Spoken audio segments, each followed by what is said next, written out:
Students, आज हम लोग इलेक्ट्रिक वर्कशॉप का एक टॉपिक पढ़ेंगे, इलेक्ट्रिक रूम हीटर।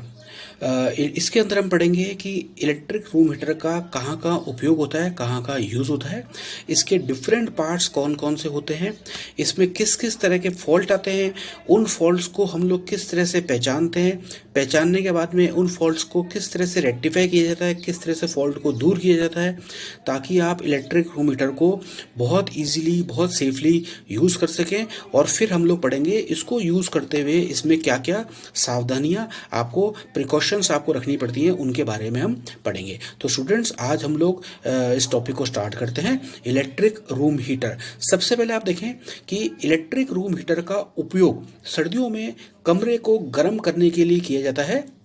सर्दियों में जैसा कि हम जानते हैं कि बाहर का टेम्परेचर काफ़ी कम होता है, तो कमरे को थोड़ा गर्म करने के लिए इलेक्ट्रिक रूम हीटर्स का उपयोग किया जाता है। मार्केट्स में इलेक्ट्रिक रूम हीटर अलग अलग कैपेसिटी के, अलग अलग रेटिंग के मिलते हैं, अलग अलग शेप के मिलते हैं। कई बार मार्केट में हमारे को इलेक्ट्रिक रूम हीटर्स मिलते हैं जिसके अंदर रॉड्स लगी होती हैं।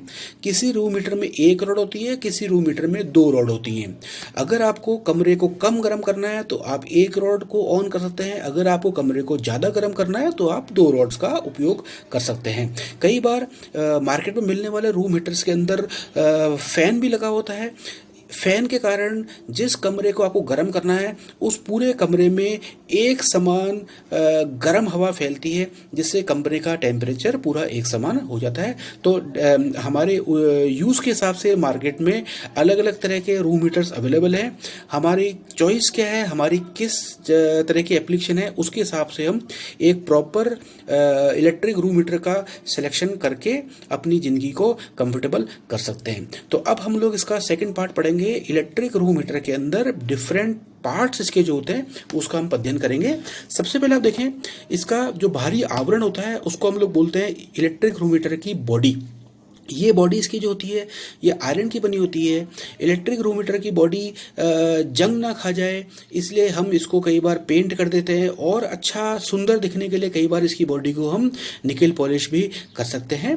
दूसरा इसमें हमारा कहलाता है इलेक्ट्रिक रूम हीटर के अंदर रॉड्स जो लगी होती हैं, इसके अंदर सिरामिक, पोर्सलेन या साधारण भाषा में बोलते हैं चीनी मिट्टी की जो रॉड होती हैं वो हम इसके अंदर रॉड लगाते हैं। जैसा कि मैंने आपको शुरुआत में बताया कि अगर हम रॉड वाला हीटर काम में ले रहे हैं तो मार्केट में एक रॉड वाला हीटर भी अवेलेबल है, दो रॉड वाला हीटर भी अवेलेबल है। तो नीचे वाले डायग्राम में आप देखें कि मैंने एक पोर्सलेन रॉड को आपको बना के भी दिखाया है। ये एक गोल सिलेंडर शेप की रॉड होती है जिसके ऊपर हम हीटिंग एलिमेंट को लपेट देते हैं, और इसके जो दोनों सिरे मैंने आपको दिखाए हैं, जो डार्क ब्लैक रंग के मैंने आपको दिखा रखे हैं, इनको हम हमारे हीटर की बॉडी के अंदर बोल्ट की सहायता से कस देते हैं और इसका उपयोग करते हैं। थर्ड, इसका जो मेन पार्ट होता है वो इसका होता है heating element. Electric room heater के अंदर जो हमारा हीटिंग एलिमेंट होता है वो नाइक्रोम का बना होता है। जैसा कि मैंने बताया आपको, पोर्सलेन की रॉड्स होती हैं, पोर्सलेन की रॉड्स के ऊपर हम नाइक्रोम की हीटिंग एलिमेंट को टाइटली लपेट देते हैं। लपेटते हुए इसमें ध्यान रखना कि किसी भी पॉइंट पे हीटिंग एलिमेंट ज़्यादा खिंच ना जाए और ज़्यादा लूज ना हो जाए। तो ये इसका सेकेंड पार्ट, थर्ड पार्ट हमारा होता है। देन इसका फोर्थ पार्ट हमारा होता है रिफ्लेक्टर।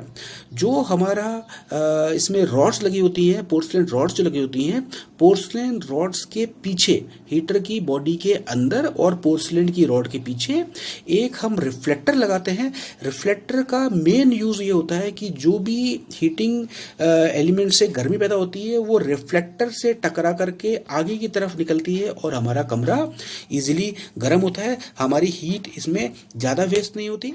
तो ये इसमें एक लगता है रिफ्लेक्टर। देन इसमें लगाया हमने एक हैंडल।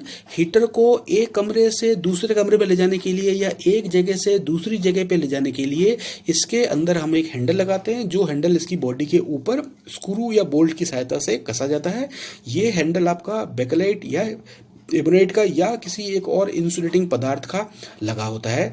देन हम इसमें एक देखेंगे, इसका एक पार्ट होता है स्टैंड। ये अगेन स्टैंड भी इसमें या तो रबड़ के गुटके लगाएंगे हम, या वापस एक कोई आपका इंसुलेटिंग पदार्थ होगा जो आपका बेकेलाइट या एबोनाइट होगा, ये हम लोग स्टैंड इसकी बॉडी के नीचे कस देते हैं। ये नीचे फर्श पे या किसी टेबल पे हीटर को रेस्ट कराने के लिए काम में लिया जाता है।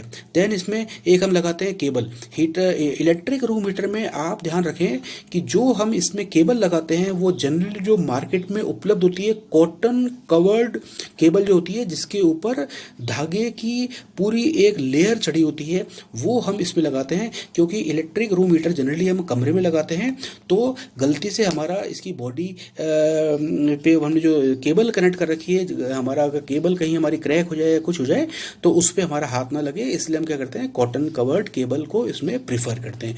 तो स्टूडेंट्स, ये हमारे इलेक्ट्रिक रूम हीटर के डिफरेंट पार्ट्स जो हमने यहाँ डायग्राम बनाया है, उसके हिसाब से मैंने आपको एक ब्रीफ इनका आइडिया दिया है। अब हम लोग पढ़ेंगे इलेक्ट्रिक रूम हीटर में डिफरेंट टाइप ऑफ फॉल्ट्स जो होंगे, वो हमारे फॉल्ट्स कौन कौन से होते हैं, कैसे पहचानेंगे इनको और किस तरह से इनको हम रेक्टिफाई करेंगे, किस तरह से इनको हम दूर करेंगे। सबसे पहला फॉल्ट इसमें हमारा होता है अर्थ फॉल्ट, जिसको हम लोग बोलते हैं भूदोष। जो हमारा हीटर है, कई बार हमारा क्या होता है कि जो हीटर का एलिमेंट होता है, जब हम हीटर के एलिमेंट को ऑन करते हैं तो हम जानते हैं कि धातु गर्म होकर फैलती है। तो कई बार हमारा हीटर का एलिमेंट थोड़ा सा लूज होके इसकी बॉडी पे टच कर जाए तो हमारे बॉडी में करंट फ्लो लग जाता है हीटर की बॉडी में, और हीटर की बॉडी को अगर गलती से हम हाथ से टच कर दें तो हमारे को शॉक लगने का चांसेस रहता है। तो ये हमारा इसमें कहलाता है अर्थ फॉल्ट। अर्थ फॉल्ट को चेक करने के लिए हम सीरीज टेस्ट लैम्प का उपयोग करते हैं। अगर किसी हीटर में अर्थ फॉल्ट है और सीरीज टेस्ट लैम्प का एक सिरा हीटिंग एलिमेंट पे लगा के दूसरा इसकी बॉडी पे लगाने के बाद में अगर सीरीज टेस्ट लैम्प का बल्ब ऑन हो जाता है, बल्ब इसका ग्लो होने लग जाता है, तो हम लोग बोलेंगे हीटर के अंदर आपका भूदोष है या हीटर के अंदर आपका अर्थ फॉल्ट है। अगर हीटर के अंदर अर्थ फॉल्ट है तो हीटर को आप पेचकस की सहायता से डिसमेंटल करें और ये चेक करें कि हीटर का जो एलिमेंट है वो हीटर की बॉडी पे किस जगह पे टच कर रहा है। वहाँ पे इसको आप हीटर के जो एलिमेंट था उसको उसकी बॉडी से अलग करें और वापस प्रॉपरली इसको पेचकस की सहायता से टाइटली कस दें और फिर इसको आप उपयोग में लें। दूसरा इसका फॉल्ट हमारा होता है ओपन सर्किट, जिसको हम बोलते हैं खुला परिपथ दोष। ये जनरली हीटर में आता रहता है क्योंकि हीटर का जो एलिमेंट है वो कई बार पुराना होने पर टूट जाता है। तो अगर हीटर का एलिमेंट बीच में से टूट गया या किसी जगह से टूट गया तो जब अब इसको हम सीरीज टेस्ट लैम्प से चेक करते हैं, मतलब सीरीज टेस्ट लैम्प का जो सिरे होते हैं जब हीटर के एलिमेंट पे लगाते हैं तो सीरीज टेस्ट लैम्प का बल्ब कई बार नहीं जलता। तो अगर सीरीज टेस्ट लैम्प का बल्ब नहीं जल रहा, इसका मतलब ये है कि हीटर का एलिमेंट टूट चुका है, हीटर का एलिमेंट क्रैक हो चुका है। कई बार हीटर का एलिमेंट सही होता है परंतु जो हम सप्लाई केबल काम में ले रहे हैं, कई बार सप्लाई केबल के अंदर जो हमारी तार लगी होती है वो तार कई बार हमारे बीच में से टूट सकती है। तो अगर हमारा ओपन सर्किट फॉल्ट हम हीटर के अंदर चेक कर रहे हैं और हीटर में अगर मान लो कोई ओपन सर्किट फॉल्ट नहीं निकलता तो हम सप्लाई कॉर्ड के अंदर भी ओपन सर्किट फॉल्ट को सीरीज टेस्ट लैम्प की सहायता से चेक कर सकते हैं। थर्ड हमारा इसमें फॉल्ट आएगा शॉर्ट सर्किट फॉल्ट। कई बार होता क्या है कि हीटर का जो हीटिंग एलिमेंट होता है वो कई बार हमारा शॉर्ट हो जाता है। शॉर्ट होने के कंडीशन पे इसको हम वापस सीरीज टेस्ट लैम्प से चेक करेंगे और सीरीज टेस्ट लैम्प से चेक करने के बाद में अगर सीरीज टेस्ट लैम्प का बल्ब थोड़ा सा तेज ऑन होता है, थोड़ा सा तेज ग्लो करता है, थोड़ी ज़्यादा चमकता है, ज़्यादा रोशनी देता है, तो हम लोग बोलेंगे कि हमारे इलेक्ट्रिक रूम हीटर में शॉर्ट सर्किट फॉल्ट हो चुका है। अगर इलेक्ट्रिक रूम हीटर में शॉर्ट सर्किट फॉल्ट हमारे को पकड़ में नहीं आता, ढूंढने में नहीं आता, या हम बोलें कि इलेक्ट्रिक रूम हीटर का एलिमेंट बिल्कुल सही है, तो हम लोग सप्लाई केबल में शॉर्ट सर्किट फॉल्ट को सीरीज टेस्ट लैम्प से चेक करेंगे। तो स्टूडेंट्स, ये 3 तरह के फॉल्ट्स हम लोगों ने देखे जो हमारे इलेक्ट्रिक रूम हीटर में जनरली हो सकते हैं: अर्थ फॉल्ट, ओपन सर्किट फॉल्ट और शॉर्ट सर्किट फॉल्ट। अब हम लोग देखेंगे कि इलेक्ट्रिक रूम हीटर को जब हम यूज करते हैं तो इसको यूज करते करते हमें क्या क्या प्रिकॉशंस, क्या क्या सावधानियां रखनी पड़ेंगी। जैसे मैंने बताया कि इलेक्ट्रिक रूम हीटर के अंदर हमारा एक मेन पार्ट लगा होता है रिफ्लेक्टर, जो आपको बहुत ज़्यादा चमकता हुआ दिखेगा। तो आपको ध्यान रखना है जब भी आप रूम हीटर को यूज़ करते हैं तो कई बार आपके रिफ्लेक्टर के ऊपर गंदगी जमा हो जाती है, तो आपको समय समय पर रिफ्लेक्टर को एक सूखे कपड़े से साफ करते रहना है। किसी भी कंडीशन पर रिफ्लेक्टर के ऊपर धूल मिट्टी गंदगी को जमा नहीं होने देना है, क्योंकि अगर हमारा रिफ्लेक्टर थोड़ा गंदा हो गया, इसके ऊपर धूल मिट्टी जम गई, तो हीटरिंग एलिमेंट से जो हमारी गर्मी पैदा हो रही है पूरी पूरी गर्मी हमारी कमरे के अंदर नहीं आ पाएगी और हमारा हीट एनर्जी का नुकसान होगा, और हीट एनर्जी का नुकसान होने के कारण हमारा इलेक्ट्रिकल एनर्जी का नुकसान भी होगा। तो ये ध्यान रखें कि रिफ्लेक्टर को आप समय समय पर सूखे कपड़े से, हीटर को ऑफ करने के बाद में, ठंडा होने के बाद में सूखे कपड़े से साफ करते रहें। दूसरा, इसकी सावधानी हमारे को ये रखनी पड़ती है कि अगर मान लो किसी कंडीशन पर हीटर के एलिमेंट में कोई हमारा शॉर्ट सर्किट हो जाए या किसी भी तरह का ओपन सर्किट हो जाए या अर्थ फॉल्ट हो जाए या कोई और फॉल्ट हो जाए, एलिमेंट टूट जाए, तो हमारे को उसको रिपेयर नहीं करना, एलिमेंट को जो है मार्केट से नई तार ला करके हम उसके सिरामिक या पोर्सलेन की रॉड के ऊपर नई तार को वापस लगा देंगे और हमारा हीटर वापस उपयोग के लिए रेडी हो जाएगा। थर्ड, हमारे को इसमें ध्यान में रखना है कि जब भी हम हीटर के एलिमेंट को या हीटर को सप्लाई कॉर्ड को चेक करें तो हम लोग सीरीज टेस्टिंग बोर्ड का ही इस्तेमाल करें, इससे हम हीटर को इजीली चेक कर सकेंगे।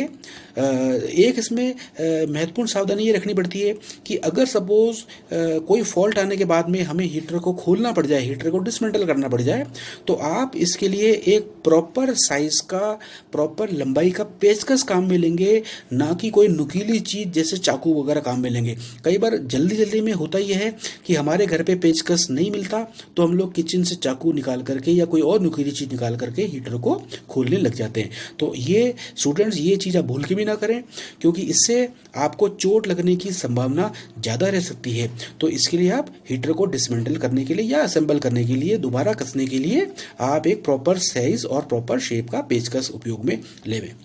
नेक्स्ट, इसमें सावधानी आपकी रखनी ये पड़ेगी कि हीटर जो है ये हमेशा बच्चों की पहुंच से थोड़ा दूर रखें, क्योंकि हम जानते हैं कि जो हीटर है हमारा, ये हमारा रूम को गर्म करने काम आता है। तो बच्चे इसको इजीली टच कर सकते हैं, तो इसको या तो आप टेबल पे रखें या थोड़ी सी ऊंचाई पे रखें ताकि बच्चे इसको इजीली टच ना कर पाएँ और उनको किसी भी कंडीशन पे झटका लगने के चांस ना हो। एक बहुत इंपॉर्टेंट महत्वपूर्ण बात, जब भी आप इलेक्ट्रिक रूम हीटर को उपयोग में लेवें तो हमेशा आप 3 पिन प्लग, या आप जिसको हम बोलते हैं 3 पिन टॉप का ही उपयोग में लेवें, जिसमें अर्थ वाली वायर को बिल्कुल ध्यान से इसमें जोड़ें। कई बार हम लोग जल्दी जल्दी में 2 पिन प्लग काम में ले लेते हैं, अर्थ वाली वायर काम में नहीं लेते, तो अगर गलती से मान लो हीटर में अर्थ फॉल्ट आ जाएगा तो हमें झटका का लग सकता है। तो इसलिए आप हीटर के अंदर हमेशा 3 पिन प्लग का उपयोग ही करें। तो स्टूडेंट्स, आज हम लोगों ने इलेक्ट्रिकल वर्कशॉप का एक टॉपिक पढ़ा है, इलेक्ट्रिक रूम हीटर, जिसके अंदर हमने हीटर के उपयोग, इसके डिफरेंट पार्ट्स, इसके फॉल्ट्स, उनकी रेमेडीज़, और हमने इसके यूज़ करने के दौरान डिफरेंट जो सावधानियाँ, डिफरेंट प्रिकॉशंस रखनी है, उसके बारे में अध्ययन किया। धन्यवाद। मैं Mukesh Shahi, lecturer electrical, government polytechnic college Rajman. Thank you.